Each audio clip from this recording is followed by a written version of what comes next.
Poetry in motion, Sunday poetry in motion. Poetry in motion, Sunday poetry in motion. Poetry in motion, Sunday poetry in motion. Poetry in motion, Sunday poetry in motion. Hello there once again and welcome to Poetry in Motion Sunday. I'm Craig Lewis and you're watching episode 39. Kicking off with my first poem, this one's called The Price of Success. A massage demand on the cam, I guess, is one way to calm you and handle the stress whilst having a meeting. But damn did the request by Mr. Fernandez stir up emotions that evening.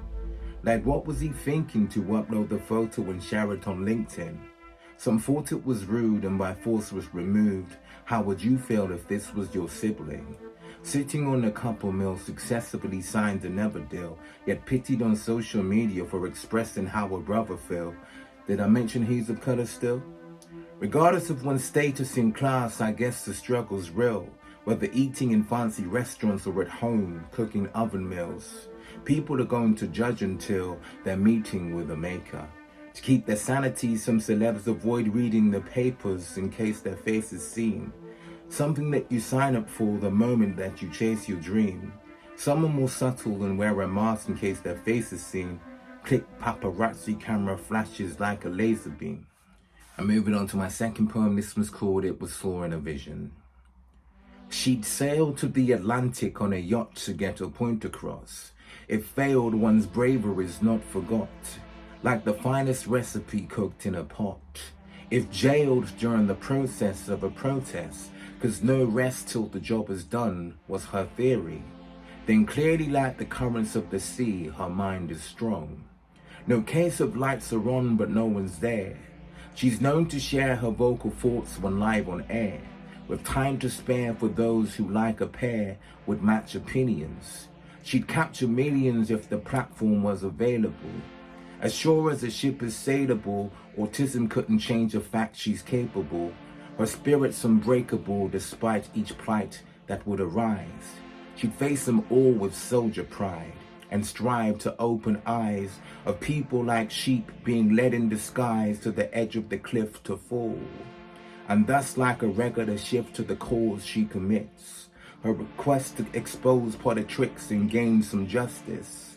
Until then it's just this, much risk of more disaster. And wise voices unheard, protesters wearing t-shirts saying free Greta Thunberg. And moving on to my third and final poem, this one's called The Victim Took Out the Bully. Assume your time, assume your hour. There's no place for abusing power. The karma soon devours like water on beds of flowers. It's usually the cowards in the front line served like a lunch line first.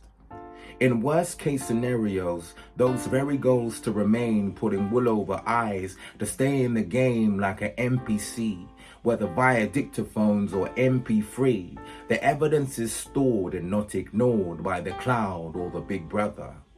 As a kid younger by the bullies he was peeved, reliving traumas from the time he was bullied till he peed a puddle. He was puzzled till he doubled up his fist, took a swing at his opponent who was taller and he missed, but he would fish for the next moment and this time he did connect. Quick to hit the deck like he was hit by Tyson, dragged himself along the floor like he was a python. The victim's now a hero, his tolerance was zero. For the bullies at large, yes, those he would detest. And that's the thing that made the victim different from the rest. And there you have it, your poetry fix for me this week. Hope you enjoyed. Until next week, short and sweet. Take care. Poetry in motion, Sunday poetry in motion. Poetry in motion, Sunday poetry in motion.